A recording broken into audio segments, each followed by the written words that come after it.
આપણે આજે જે વાત કરવી છે તે જીવન મૂલ્યો વિશે વાત કરવી છે. હમણાં આપણા શિક્ષણ જગતની અંદર એક વાત વારે વારે સાંભળવા મળે છે ને તે એ છે કે મૂલ્યલક્ષી શિક્ષણ આપવું જરૂરી બન્યું છે. પણ મૂલ્યલક્ષી શિક્ષણની વાત ઉપર આવીએ પહેલાં મૂલ્યો શું છે તો આપણે સમજવું જ પડે. તો આજે આપણે આ વિડીયોમાં એ સમજીશું કે મૂલ્યો એટલે શું, મૂલ્યો કેવા હોય છે, કેટલા પ્રકારના હોય છે અને એનું શિક્ષણ કેવી રીતે આપી શકાય. તો સૌથી પહેલી વાત એ છે કે કોઈ પણ રાષ્ટ્ર એ પોતાના આચારો, આદર્શો, પરંપરાઓ એનાથી જેમ જુદું પડતું હોય છે અન્ય રાષ્ટ્રોથી, તેમ પોતાના મૂલ્યોથી પણ જુદું પડતું હોય છે.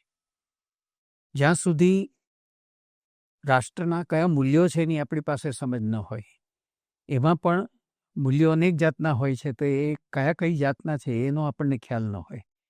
એમાંથી શાશ્વત જે સનાતન મૂલ્યો કયા છે એ પણ આપણને જો ખબર ન હોય તો આપણે સાચા અર્થની અંદર મૂલ્ય વિશે વાત બહુ અધિકારપૂર્વક કરી શકીએ નહીં અને એ પૂર્ણ સંતોષકારક પણ ન નીવડે. તો સૌથી પહેલાં આપણે મૂલ્યના અર્થ સંકેતો સમજી લઈએ. મૂલ્યનો ડિક્શનરી મિનિંગ, કોષગત અર્થ છે તે કાર્યસાધક શક્તિ. મૂલ્ય એટલે કાર્યસાધક શક્તિ. અર્થશાસ્ત્રની દૃષ્ટિએ તમે જુઓ તો મૂલ્ય એટલે પ્રાઇસ, કિંમત. કોઈ પણ વસ્તુની એક કિંમત હોય છે એને ખરીદવા માટેની. તો ઇકોનોમિક્સમાં એને આપણે પ્રાઇસ કહીએ છીએ, મૂલ્ય કહીએ છીએ. પણ બધા જ ક્ષેત્રોમાં મૂલ્યનો અર્થ આ થતો નથી. મૂલ્યનો ક્ષેત્રભેદે અર્થભેદ હોય છે. મૂલ્ય જુદા જુદા અર્થમાં આપણે ત્યાં વપરાય છે. મૂલ્ય છે એ સંજ્ઞા છે તે આપણે સમજવી જોઈએ કે જીવન મૂલ્ય જ્યારે આપણે કહીએ છીએ ત્યારે એનો શું અર્થ થાય. તો જીવન મૂલ્ય આપણે કોને કહીએ છીએ? આપણું જીવન જીવતા જીવતા આપણા જીવનમાં આપણે વિચાર, વાણી અને વર્તનના જે ધારાધોરણો નક્કી કરીએ, જે નિયમો નક્કી કરીએ, એને અનુસરીને પછી આપણે જીવવાનું પસંદ કરીએ, એ ધારાધોરણોને આપણે મૂલ્ય કહીએ છીએ. તો એનો અર્થ એ થયો કે જીવન મૂલ્યો જે છે તે માણસની જીવન દ્રષ્ટિમાંથી નિપજતો વિવેક છે. આ એક નિર્ણય લેવા માટેનો વિવેક છે. શેનો નિર્ણય લેવાનો છે? સારું શું છે અને સારું શું નથી, ઉપયોગી શું છે અને બિનઉપયોગી શું છે, શ્રેયસ્કર શું છે અને શ્રેયસ્કર શું નથી. એવો જ્યારે આપણે નિર્ણય કરવાનો હોય ત્યારે આપણી બુદ્ધિનો જે ઉપયોગ આપણે વિવેકપૂર્વક કરીએ છીએ, વિવેકનું નામ આપણે જીવન મૂલ્ય કહીએ છીએ. જીવન કેવું હોવું જોઈએ, જીવનમાં આપણા વાણી વર્તન કેવા હોવા જોઈએ, આપણું આચરણ કેવું હોવું જોઈએ, એનું જીવતા જીવતા અનુભવો વડે આપણે જે ધોરણ નક્કી કર્યું હોય, વિચારપૂર્વક, વિવેકપૂર્વક જે ધોરણ નક્કી કર્યું હોય એને આપણે જીવન મૂલ્ય કહીએ છીએ. તો જીવન મૂલ્ય છે તે બહુ જ ઉપયોગી વસ્તુ છે. દરેક રાષ્ટ્રની પ્રજા પાસે પોતાના જીવન મૂલ્યો હોય છે. તો આવા જે મૂલ્યો છે તે કયા કયા હોય છે?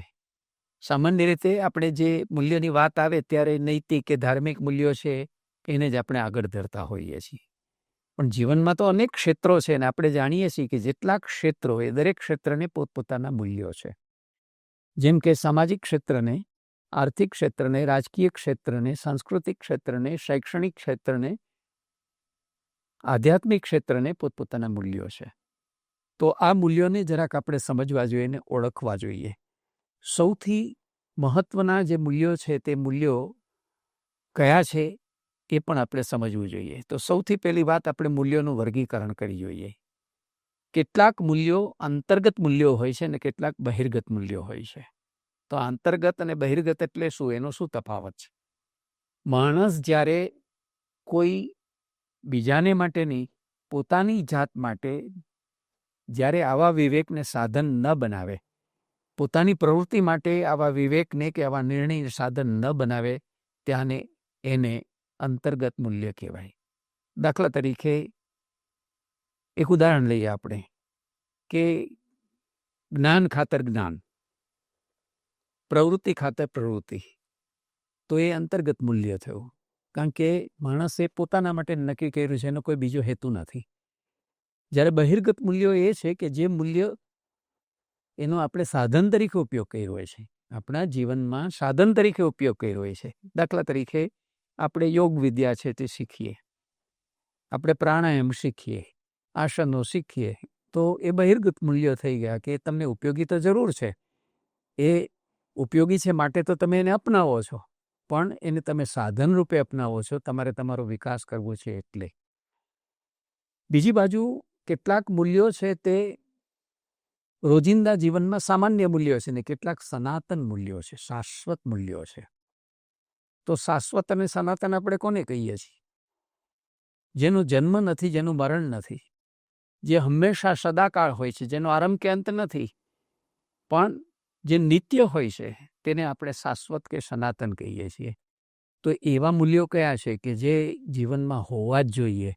જે ન હોય તો જીવન એ સાચા અર્થમાં જીવન નથી બનતું, અથવા સાચા અર્થમાં જીવન તરીકે જીવી નથી શકાતું. તો એવા મૂલ્યો છે, એ છે પ્રેમ, એ છે વાત્સલ્ય, એ છે મમતા, એ છે ક્ષમાભાવ. આ મૂલ્યો એવા છે કે જેના વિના કોઈ પોતાનું જીવન છે તે જીવી ન શકે. આ બધા સનાતન અને શાશ્વત મૂલ્યો છે. પણ આપણે જીવનના જુદા જુદા ક્ષેત્રમાં જુદા જુદા મૂલ્યો છે તેને સ્વીકારીને ચાલીએ છીએ અને એની કેટલીક વખત સમજણમાં આપણે ભેળસેળ કરીએ છીએ. દાખલા તરીકે કેટલાક લોકો જે છે તે પોતાના મનોવલણને અથવા પોતાના સદ્ગુણને મૂલ્ય સમજે છે. સદ્ગુણો તે મૂલ્યો નથી, મનોવલણો તે મૂલ્યો નથી. બંનેમાં સમાનતા બહુ દેખાય. દાખલા તરીકે તમારામાં આસક્તિ નથી, તમે અનાસક્ત છો. તમારામાં ચોરનો ભાવ નથી, તમે અચૌર્ય છો. તમે ક્રોધી નથી, અક્રોધી છો. તો આ બધા જે વલણો છે તે સદ્ગુણો છે. માણસ કામી ન હોય, માણસ ક્રોધી ન હોય, માણસ લોભી ન હોય, માણસ લંપટ ન હોય, તો એ બધા સદ્ગુણો છે. હવે એ સદ્ગુણો છે તે મૂલ્યો નથી, કારણ કે સદ્ગુણો તો જીવનની અંદર તમારું નીતિમય વર્તન છે એને માટેના ધોરણ છે. પણ જે જીવન દ્રષ્ટિમાંથી નિપજ્યા છે, તમને એમ લાગે છે કે આ નિકસ રૂપે, આ કસોટી રૂપે કામ આવશે. જેમ કે સોનું કેટલા વલું છે, સોનું કેટલું પ્યોર છે, કેટલું શુદ્ધ છે, નક્કી કરવા માટે થઈને પેલા સોની કે ઝવેરી પેલા પથ્થરનો ઉપયોગ કરે છે, જેને ટચ સ્ટોન કહે છે, જેને આપણે ગુજરાતી ભાષામાં નિકસ કહીએ છીએ. એ પથ્થર ઉપર સોનાને ઘસે અને સોનાનું જે લીટો થાય એના રંગ ઉપરથી એને ખબર પડે છે કે 20 કેરેટ છે, 18 કેરેટ છે, 22 કેરેટ છે કે 24 કેરેટ છે. એમ આપણે આપણા જીવનમાં જે મૂલ્યો નક્કી કર્યા હોય છે એ આવી રીતે એક નિકસ રેખા બને છે, એક મૂલ્યાંકનનું ધોરણ બને છે. એટલે સદ્ગુણોથી અને મનોવલણોથી, જેને આપણે અંગ્રેજીમાં એટીટ્યૂડ કહીએ છીએ, તેનાથી એ જુદી વસ્તુ છે. એની ભેળસેળ નહીં કરવી જોઈએ. હા, જીવનનું એક પાસું નૈતિક છે, તો કેટલાક મૂલ્યો નૈતિક છે. દાખલા તરીકે આપણે પ્રામાણિક રહેવું જોઈએ, ફરજ પરસ્ત રહેવું જોઈએ, આજ્ઞાંકિત રહેવું જોઈએ, બળતાવડા અને માયાળું રહેવું જોઈએ. આપણે આ બધા મૂલ્યો જો જીવનની અંદર સ્વીકારતા હોય તો એ નૈતિક મૂલ્યો છે. આપણે ઈમાનદાર રહીએ, પ્રામાણિક રહીએ, વફાદાર રહીએ, તો એ મૂલ્યો જે છે તે બધા નૈતિક મૂલ્યો છે અને સમાજની અંદર નીતિમત્તાનું એક ખાસ ધોરણ છે તે સચવાવવું જોઈએ. તો બીજી બાજુ કેટલાક મૂલ્યો છે તે ધાર્મિક અને આધ્યાત્મિક મૂલ્યો છે. દાખલા તરીકે ધર્મની અંદર આપણે શ્રદ્ધા રાખીએ છીએ, આસ્થા રાખીએ છીએ, અને અધ્યાત્મની અંદર જે છે તે આપણે હંમેશા આધ્યાત્મિક એવી દૃષ્ટિવાળા જે કરીએ છીએ. દાખલા તરીકે આપણે ક્રિયાકાંડો કે કર્મકાંડો કરીએ છીએ તે મૂલ્યો નથી, પણ આપણી પોતાની અંદરની જે આસ્તિકતા છે, આપણી પોતાની જે પવિત્રતા છે, જે શુચિતા છે, તે જરૂર મૂલ્ય છે અને તે આપણે હંમેશા જાળવવાનો પ્રયત્ન કરવો જોઈએ. તો આ ધાર્મિક અને આધ્યાત્મિક મૂલ્યની અંદર પ્રાર્થના જે છે, પશ્ચાતાપ જે છે, તે પણ મૂલ્ય રૂપે કામ કરે છે. તમારી પવિત્રતા અને શુચિતા સાચું હોય એ પણ મૂલ્ય રૂપે કામ કરે છે. બીજી બાજુ કેટલાક મૂલ્યો આર્થિક છે. દાખલા તરીકે આપણી જે કંઈ લેતી દેતી હોય છે, આપણા આદાન પ્રદાન હોય છે, ખરીદવાનું હોય છે, વેચવાનું હોય છે, એમાં જે ધારાધોરણો આપણે નક્કી કરીએ છીએ એ એનું મૂલ્ય બને છે. તો દાખલા તરીકે આપણે કોઈક વખત નફો કરીએ છીએ, કોઈક વખત ખોટ કરીએ છીએ, તો આ નફો અને ખોટ એ પણ એ આર્થિક મૂલ્યો છે. એવી રીતે પેન્શન છે તે આર્થિક મૂલ્ય છે, ગ્રેચ્યુટી તે આર્થિક મૂલ્ય છે. બીજી બાજુ કેટલાક મૂલ્યો જે છે તે રાજકીય મૂલ્યો છે. દાખલા તરીકે રાજકારણની અંદર મતાધિકાર, લોકશાહી એ મૂલ્યો છે. અને એ મૂલ્યો હોવાને કારણે આપણે દેશભક્ત હોઈએ, આપણે છે તે રાષ્ટ્રપ્રેમી હોઈએ તો એ પણ મૂલ્ય છે. આપણે નાગરિક તરીકેના બધા ધર્મો જે છે તે યથાયોગ્ય રીતે પાળતા હોઈએ તો એ પણ મૂલ્ય છે. બીજી બાજુ કેટલાક મૂલ્યો છે તે સાંસ્કૃતિક મૂલ્યો હોય છે. સંસ્કૃતિ એક વિરાસત રૂપે આપણને મળતી હોય છે, આપણી ધરોહર હોય છે. અને જેમ સંસ્કૃતિ જૂની અને જેમ દીર્ઘ પરંપરાવાળી, તો એમાંથી કેટલાક મૂલ્યો છે તે સ્થિર થયા હોય છે અને એ મૂલ્યો આપણે હંમેશા જાણતા અજાણતા છે તે આપણે એનું અનુસરણ કે અનુપાલન કરતા રહેતા હોઈએ છીએ. તો એવા મૂલ્યોની અંદર લાંબી આપણે આખી યાદી આપી શકીએ કે જેને પરિણામે આપણે મૂલ્યો સાંસ્કૃતિક મૂલ્યો રૂપે છે તે આપણે સ્થાયી કર્યા હોય છે. દાખલા તરીકે પ્રજાની એકતા અને અખંડિતતા એ આપણા સાંસ્કૃતિક મૂલ્યો છે. વિવિધતામાં એકતા એ આપણું સાંસ્કૃતિક મૂલ્ય છે. સમભાવ અને સમદૃષ્ટિ એ આપણા સાંસ્કૃતિક મૂલ્યો છે. આપણે ઉત્સવ પ્રિય છીએ એ પણ આપણું સાંસ્કૃતિક મૂલ્ય છે. તો આવા અનેક પ્રકારના મૂલ્યો હોય છે. એમ શિક્ષણના પણ મૂલ્યો હોય છે, જેને આપણે શૈક્ષણિક અથવા એજ્યુકેશનલ વેલ્યુઝ આપણે કહીએ છીએ. તો એ કયા છે? તો આપણે જોઈએ છીએ કે શિક્ષણની અંદર સૌથી મહત્વની જે વસ્તુ છે તે આજ્ઞાંકિતતા છે. બીજી વસ્તુ ચારિત્રશીલતા છે. ત્રીજી વસ્તુ સંસ્કારિતા છે. ચોથી વસ્તુ છે નિયમિતતા છે. પાંચમી વસ્તુ જે છે તે વિદ્યાવ્યાસંગ છે. તો આ બધા શૈક્ષણિક છે. હવે તમે શિક્ષણના ક્ષેત્રની અંદર અધ્યાપનમાં હો કે સંશોધનના ક્ષેત્રમાં હો, તો તમે તમારા અધ્યાપનની અંદર છે તે નિષ્ઠાવાન રહો, નિસ્બતયુક્ત રહો, તો એ પણ મૂલ્યો છે. અને એની સાથે સાથે તમે તમારા સંશોધનની અંદર પ્રામાણિક રહો, તમારા સંશોધનની અંદર જે છે તે તમે તથ્યનિષ્ઠ રહો, તમે નિરપેક્ષ રહો, તમે તમારી પોતાની ઓબ્જેક્ટિવિટી એટલે પરલક્ષિતા જાળવો, સત્યને શોધવા માટે થઈને તમે નિરપેક્ષ અને આ પ્રકારે નિરુપદ્રવી બનો, તો એ પણ મૂલ્યો છે. તો આવા શૈક્ષણિક મૂલ્યો પણ છે. એ જ રીતે કેટલાક કળાગત મૂલ્યો છે જેને આપણે એસ્થેટિક વેલ્યુઝ કહીએ છીએ. દાખલા તરીકે સુરૂપ શું છે અને કુરૂપ શું છે, સૌંદર્યવાન શું છે અને કદરીય શું છે, અથવા તો કૃતિ કલાકૃતિ છે કે નથી, તો કૃતિની રસમયતા, એની બોધમયતા, એની આનંદમયતા, એની સુશ્લિષ્ટતા, એ એસ્થેટિક બધા વેલ્યુઝ છે. આપણે જાણીએ છીએ કે જે આપણને રસ આપે છે, જે આપણને આનંદ આપે છે, જે આપણા ચિત્તની શુદ્ધિ કરે છે અથવા આપણા ચિત્તની દ્રુતિ દીપ્તિ એનો વિસ્તાર કરે છે. તો એ બધા કળાગત મૂલ્યો થયા. તો જીવનમાં આમ બધા ક્ષેત્રોની અંદર આવા મૂલ્યો છે તે સમાયેલા છે. પછી એ સામાજિક ક્ષેત્ર હોય, રાજકીય ક્ષેત્ર હોય, આર્થિક ક્ષેત્ર હોય, એ સાંસ્કૃતિક ક્ષેત્ર હોય, શૈક્ષણિક ક્ષેત્ર હોય કે વિજ્ઞાનનું ક્ષેત્ર હોય, જીવનના તમામ ક્ષેત્રોની અંદર છે તે મૂલ્યો છે તે સચવાયેલા છે. આજે બન્યું છે એવું કે આપણી શિક્ષણ પરંપરામાં આપણે આચારો, આદર્શો, પરંપરાઓ એનું જ્ઞાન આપવા કરતાં, અથવા તો સિદ્ધાંતો જે મૂળભૂત છે તેનું જ્ઞાન આપવા કરતાં આપણે કૌશલ્યોનું વધારે મહત્ત્વ આપતા થયા છીએ, જેને આપણે હાર્ડ સ્કિલ અને સોફ્ટ સ્કિલ નામે ઓળખીએ છીએ ને એનો મહિમા કરવા લાગ્યા છીએ.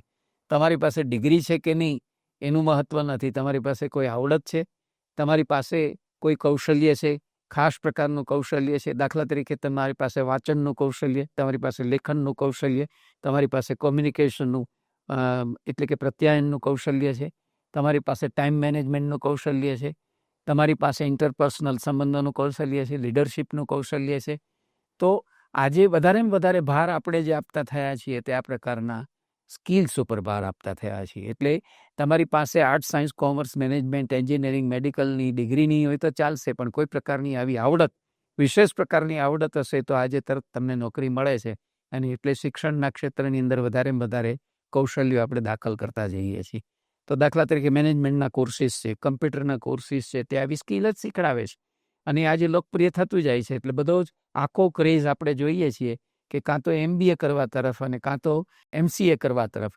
તો કમ્પ્યુટર એપ્લિકેશન માટે અથવા તો મેનેજમેન્ટ સ્ટડીઝને માટે થઈને અત્યારે આપણે સૌ લાલાયત થયા છીએ, પછી એ વિદ્યાર્થી હોય કે એના વાલીઓ હોય.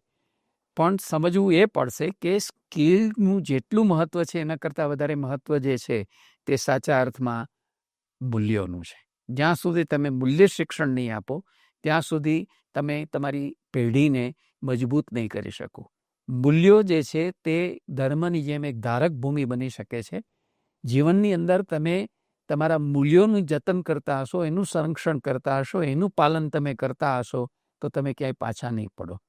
પણ જો અભ્યાસક્રમમાં એ મૂલ્યલક્ષી શિક્ષણનો જ આપણે સમાવેશ ન કરીએ અથવા ધીરે ધીરે છેક પ્રાથમિક કક્ષાથી માંડી, માધ્યમિક કક્ષાથી માંડી, ઉચ્ચતર માધ્યમિકથી માંડી, ઉચ્ચ શિક્ષણ સુધી ધીરે ધીરે આ પ્રકારના આપણા મૂલ્યો છે તેની સમજ અને તેનું શિક્ષણ આપણે નહીં આપીએ તો આપણે ભાવિ પેઢીને પારાવાર નુકસાન પહોંચાડીશું. તો મૂલ્ય શિક્ષણ છે તેનો મહિમા કરવો અને તેનો વિનિયોગ કરવો તેના માટેનો સમય અત્યારે પાકી ગયો છે અને આપણે સૌએ દિશાની અંદર ગંભીરતાથી આગળ વધવું પડશે.